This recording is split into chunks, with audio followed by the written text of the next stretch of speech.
Most people associate the church with weddings, but what happens when it doesn't end happily ever after? Let's talk about the elephant in the room.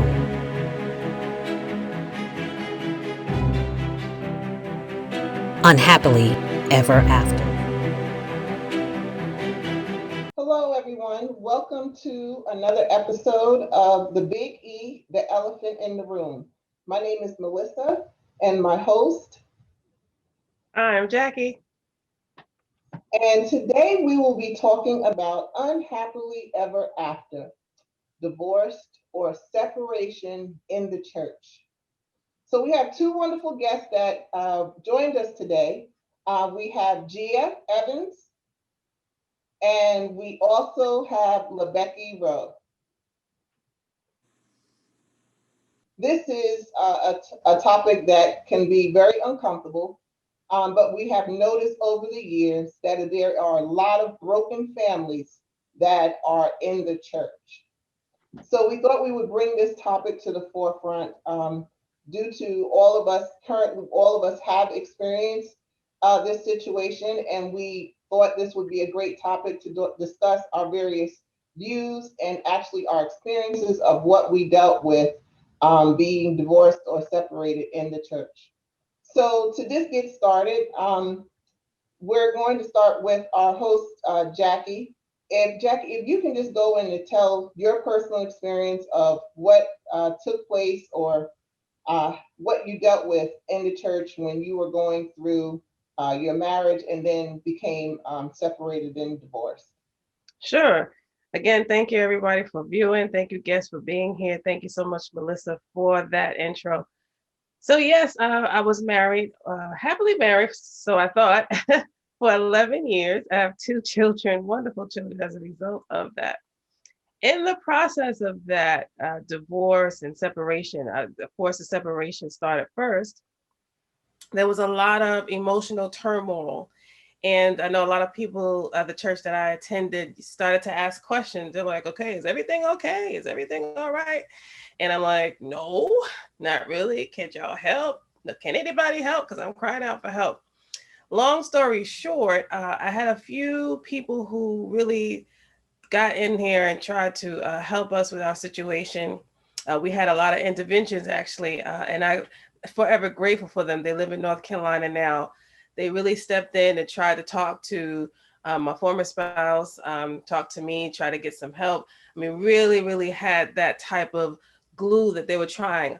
However, they weren't really in my church. They went to church, but they weren't in my church. The people in my church were really a little bit skeptical because they're like, well, if they really want help, they just go ahead and better pray about it.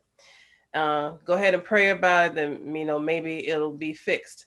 I did have another young lady who would have me to pray a lot. We had a meeting, a women's meeting, a lot of support sometimes in the beginnings phases. As the separation started to lead towards divorce, unfortunately, a lot of people started to not really involve me with potlucks like I used to go to. I used to go to a lot of dinners and functions, and people start to look at you a little bit like you have the plague. Like, really don't go near her because she is having a hard time in her life, and I guess we don't want that negativity on my family. So I was pretty much so felt like I was excommunicated in a large way right there in the church. So I went to another denomination, denomination that my church that I grew up in it would be forbidden to go to that church for help. Well, they were the ones who helped me. They helped me with some resources, information, even meetings for support groups. Because I went to the first thing I did was go to one of my pastors, and he knows if he ever sees this video, I thank you so much for helping me because we had a 4 hour long conversation at the church. Within that 4 hour conversation, he admitted that the church, the domination I grew up in, is not equipped to help people that are widowed and divorced and have addictions and things like that. It's just not equipped to do it. Within that 4 hours, this is what he admitted and he told me. And I experienced that harshly, me and my children. So I really am thankful that I found the groups outside of my denomination, uh, and have the support that I needed, and here I am thriving. Wow, well, that is such an amazing story, but so unfortunate that you had to go through that with the church and with your family and your children. Um, and it's really like we're discussing here, church is really a place to go of comfort and support. And it's unfortunate that when someone like yourself that is going through divorce, a lot of people actually turn their heads. Um, so I'm going to run it over to our guest. Let's roll it over to LeBecky. If you kind of just can tell us your experience of what you went through, and then we're going to follow up with Gia. We're going to have some additional conversation and discussion after we bring our own personal stories. So, Rebecca, can you tell us your experience? Well, let me just say I was married for 15 years prior to separation. And during those 15 years, we had good times and we had some bad times. And church, we attended church periodically. We were not involved in the church during our marriage.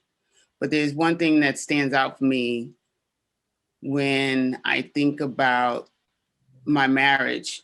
I remember when we were newlyweds, we had gone downtown Brooklyn to pay a bill. I don't know whether it was a light bill or a gas bill, but I remember going to the counter, he and I going to the counter. And, we were newlyweds, so I guess it appeared that we were newlyweds. And I remember the lady, the customer service representative behind the counter saying, if you all put God first in your marriage will last. And that's something that stands out for me to this day. And who knows if we had participated in church or if we had joined the church and followed what this lady who knew nothing about us had said, maybe our marriage would have lasted.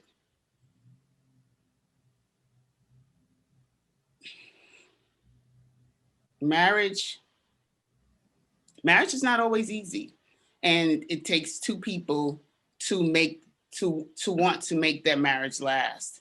And you just have to know when you have to bow out. I mean, you take vows, but vows are for us both. And if one person is not following it, then the other person has to realize when to say when. And I decided that I could do bad all by myself. Mm-hmm.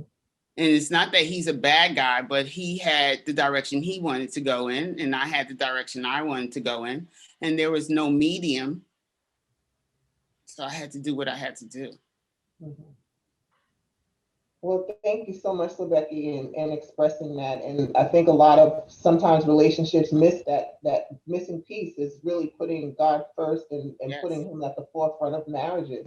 And that person did speak to you guys. You listened, but sometimes when we're in that midst of love, you're looking at that moment, you're like, okay, yeah, thank you. But Right. as time progresses, you realize, like, wow, you know what? That person made sense. There was that piece that, you realize that there was a possible hope there that could have been a change just by just changing either your behavior, your conversation, or just your outlook on each other. So I really truly appreciate your feedback and just letting us know how you felt and what you went through, because going through divorce is not easy. I've gone through it as well. So I'm going to move over to Gia. If you can tell us your personal experience of what you have gone through, I would greatly appreciate it. No problem. So mine is similar to LeBecky in the fact of keeping God first. I really going into the marriage, which would have been 20 years this year, would have loved to have had that. But I think as I look back on our relationship, we were, as the church would say, not equally yoked when we got into this relationship. I think that I wanted I wanted God and in the relationship, but I don't think that he wanted to participate in it until it came to the end, where it was almost as if God can you help this? Can you save this? I know that's what she wants, so that's what I'm willing to do.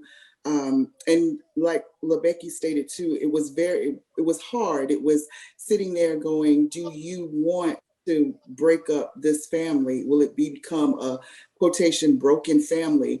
But in the end, I think that I don't like the word broken, because I think that now as we've gone or separated, we're better. We're better for our kids. We're better for each other. And actually, I enjoy the relationship better. And I actually said recently that I like him as a friend better than I liked him as a husband. So I think that just like through those years, it started off. It started off like you're in the honeymoon state. You think everything's going to be fine or well, and then you also in the back of your head, even though you can't change people, but you kind of think like maybe I'll show them the change.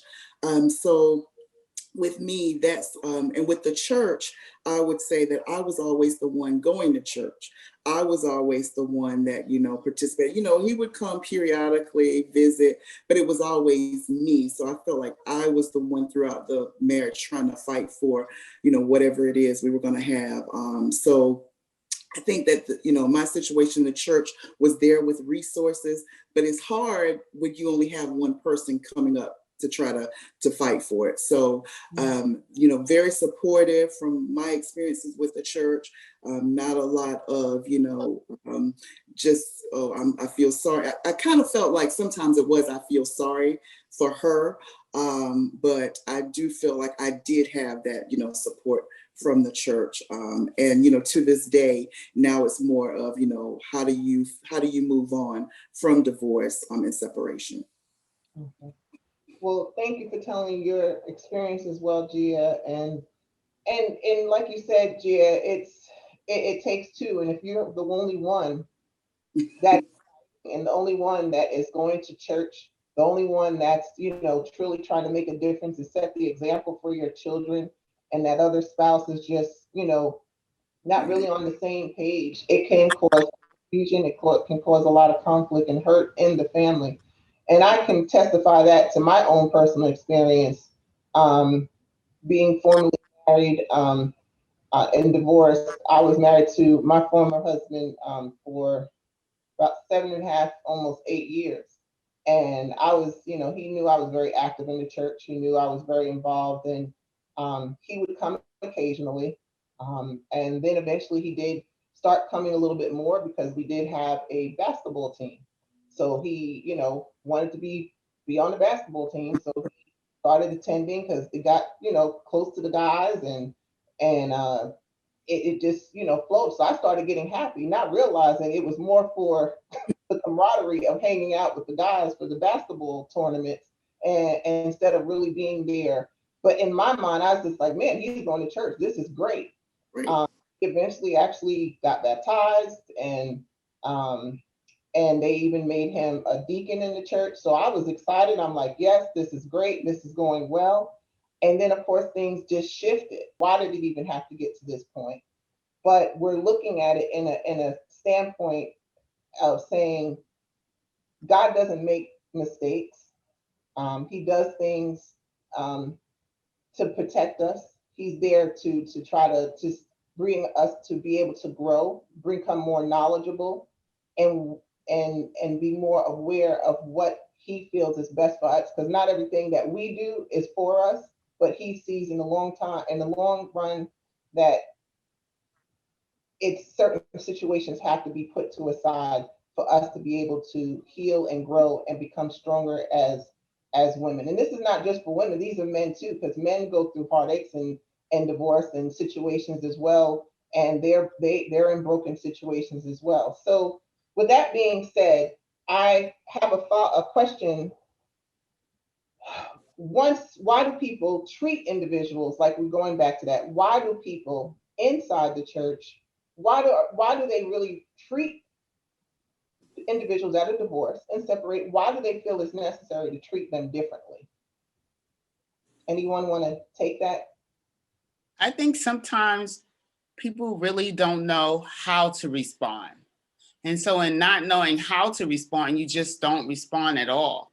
And I guess it's just like when someone passes away, you know you have to call a person, you want to call them, but you don't know what to say. So sometimes you just don't know what to say. Mhm. And you side on the side of caution and you say nothing. Mhm. And I think, oh, I'm sorry. no, I was going to say, and then that person feels isolated. Mhm. mhm. And I was just going to add to that, that I think it just depends on the type of church, the church's culture, because it could be like growing up in a Southern Baptist type church.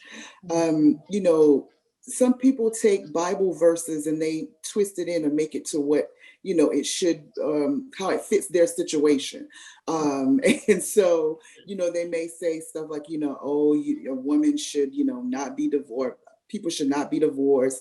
And, you know, so then if you're like, you know, a quotation Bible beater, then you're like, oh, you know, she's or he, whoever's in the sin because they've, you know, divorced. And so it's just, it just depends on like the church's atmosphere and their culture. It just, so it just, what's the word? It's just hard to explain, but it just goes back to maybe how they accept divorce in their church. We know that God has called you to a mission, but sometimes you need a little help getting there. At the Center for Clergy and Church Support, we strive to encourage, empower, and equip ministries and nonprofit organizations to do all that God has called them to do. We handle basic legal issues, conduct administrative and financial audits, and strengthen organizations in community engagement and capacity building. Let us help your ministry or nonprofit in advancing the kingdom of God. Visit clergycenter.org for more information.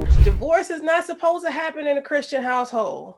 Mhm. And other religions like Muslim, you're not supposed to get divorced. When I used to live in Middle East, divorce is becoming more common, unfortunately, because unfortunately a lot of people, you know, are following Western practices.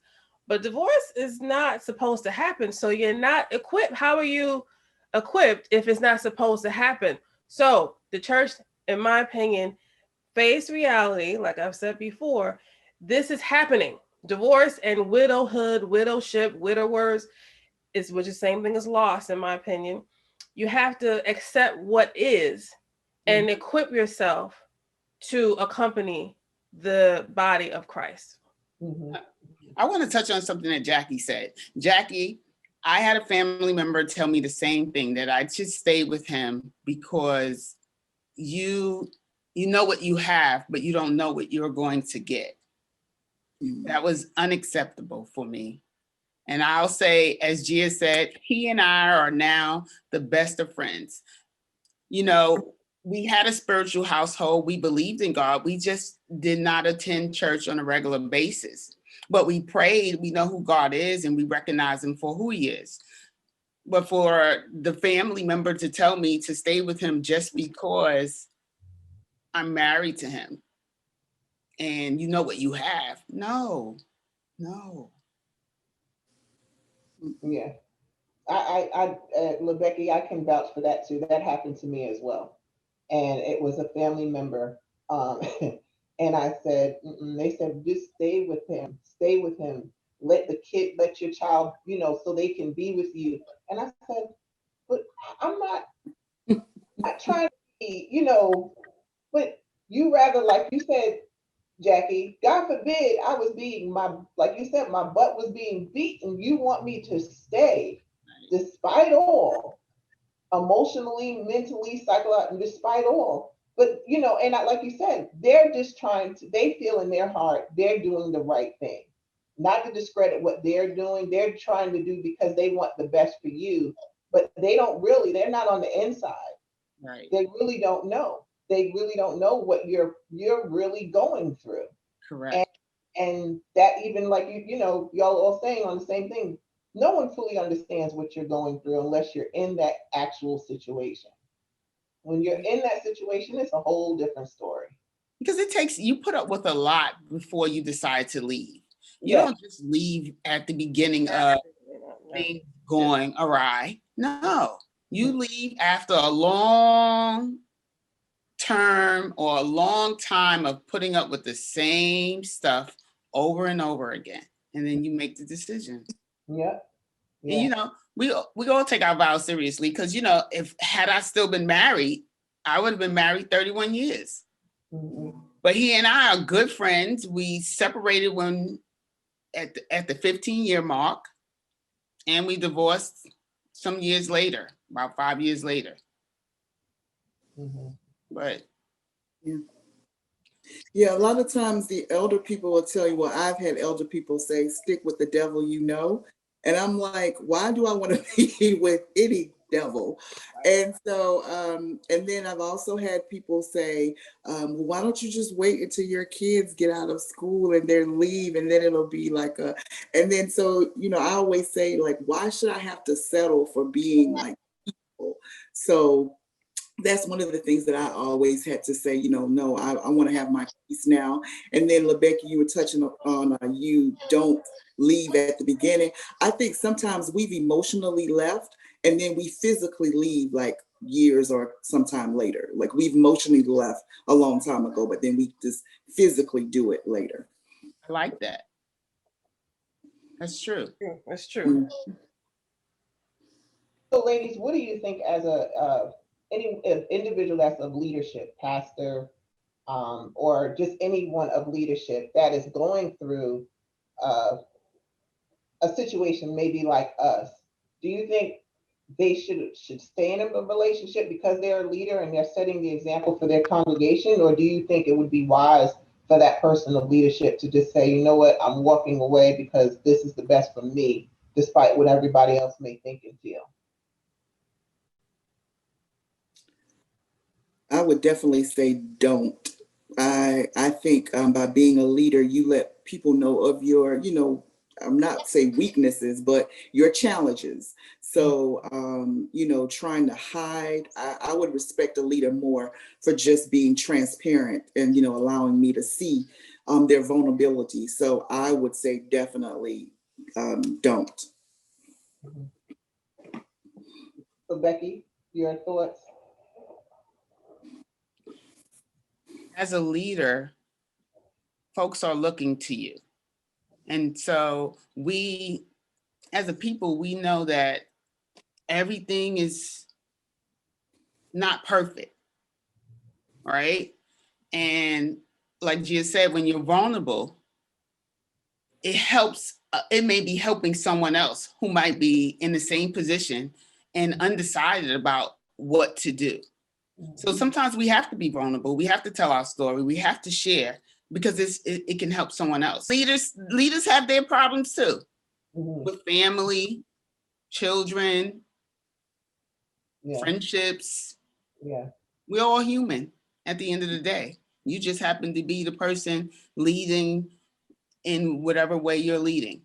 Well, whether it's political, in the church, on the ground, organizations, you're human. You make mistakes. So this is, you're talking about children. So this is a good time to just bring this in.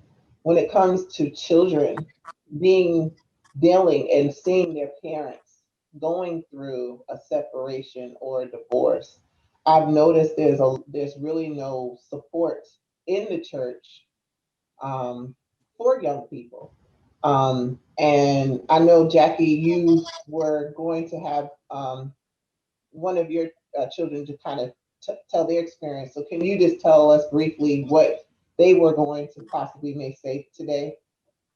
Oh yeah, we had to. We didn't have to, but we just chose to go to another church to be around other people who were more single parenty. It was like more of a single parent church. And in their school, it was the same thing. They started to navigate towards other children who were also a part of a single parent household now. And they supported each other just greatly. Well, that's good because, you know, I think a lot of people you know, they forget about the children. You know, they forget about what the children are emotionally dealing with and going through. And as parents, when we're going through it, we're trying to protect our child. We're trying to protect our children to not continue that cycle or think this is normal behavior, this is a normal situation, and this is acceptable. So a lot of times, especially as mothers, we're protecting our children to safeguard them because we're trying to just say, listen, I don't want you to think this is normal. So what do you think, whoever wants to take it first, Gia or Becky, what are your thoughts on that?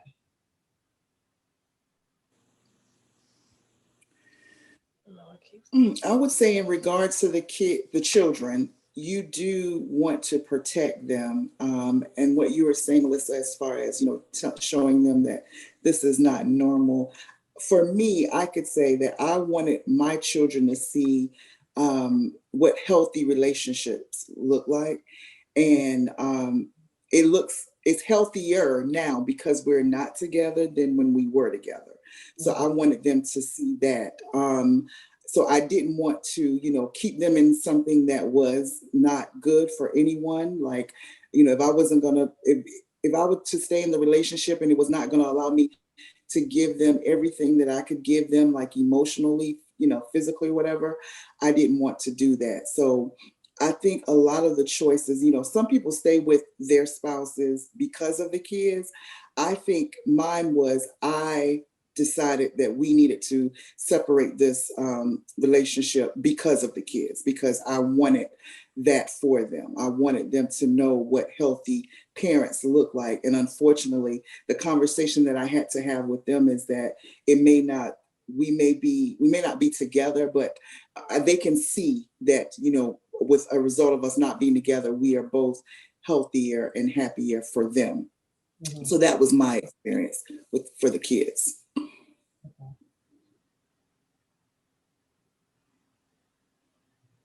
My ex-husband and I, we co-parent, and it has gone really well with the co-parenting. We share in all things concerning our son. And I would have to say that our relationship is better for it. We have a great relationship. We both love our son equally. There is no less love. I think kids know when things are not right in the home. They feel it. They see it, and it's just a matter of us as adults getting it together and realizing that we will do better in raising our kids apart than to be living in the same home. Mm-hmm. Because we are affecting them by staying together with all the maybe arguing and bickering and just the being detached. And I think sometimes kids, it's better for them to have us separated because now, they get more. They may get more. They get more love. They get just more things, and they get to, spend time with this parent and then with this parent, and they just feel the energy, and the energy is good. The love is there, the participation. Both parents show up to whatever the kid has extracurricular activities. We're still there. We're showing how to parent without being in the same household, like Gia said. And the energy is just good, and the kids get to see that. And you still have both parents. The love is strong.